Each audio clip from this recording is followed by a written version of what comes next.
All right, so picture this. A father and his son, they're out walking in the mountains. You know the kind of day I'm talking about. Crisp air, huge views, just this perfect, quiet moment of connection. But, well, that quiet's not gonna last. And then, bam! The kid trips on a rock. He goes down and lets out this sharp cry of pain. Ah! But what's weird is, almost instantly, a voice from way out in the valley calls back the exact same sound. So, for a second, the boy totally forgets about his scraped knee. He's not scared anymore. He's just curious. Like, who was that? So he cups his hands around his mouth and just yells out into this huge, empty space.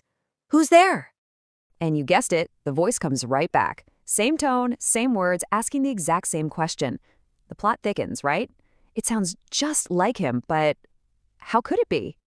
Okay, so now the kid's curiosity is starting to turn into frustration. He feels like he's being made fun of by this mystery voice, so he gets angry. And what does he do? He challenges it, shouting the first thing he can think of. Coward! And boom, no hesitation. The mountain throws that anger right back in his face. Coward, the voice yells back, and that word just hangs in the air, sharp and mean. The poor kid is just left there, more confused and upset than ever. Totally lost now, the boy just turns to his dad. His eyes are wide with questions.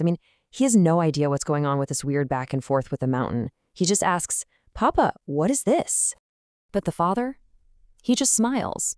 See, he knows exactly what's happening, and he sees this is one of those great teaching moments.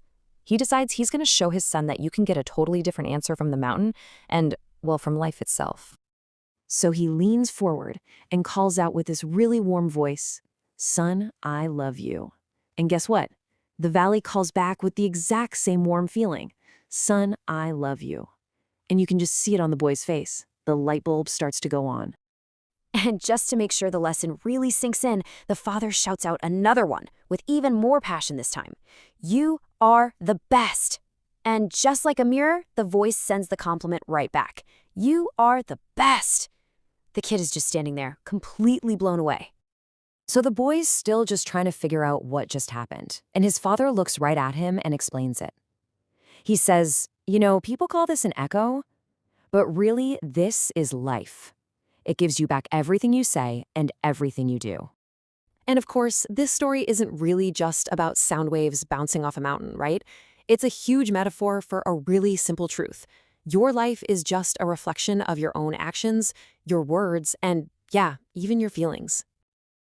So what do we do with this? How do we use this idea? Well, it's actually pretty straightforward. You want to get more love from the world? You got to give love first. You want to feel happy? Try making someone else happy. You want to see a smile? Well, you better start by smiling first. You get to set the tone for what comes back to you. And look, this isn't just about big things. This applies to everything in life. Your job, your friends, how you grow as a person. Life is basically a giant feedback loop. It will always, always give you back what you put in. Even the little things you don't think about, like a sharp tone of voice or a moment of being impatient, it all comes back. When you boil it all down, this story is telling us that life isn't just a bunch of random stuff happening. No, it's a mirror. So the real question isn't, what's life going to give me? The real question is, what am I going to give to life? Think about it. If you really listened to the echo you're getting back today, what would it tell you about what you've been shouting out into the world?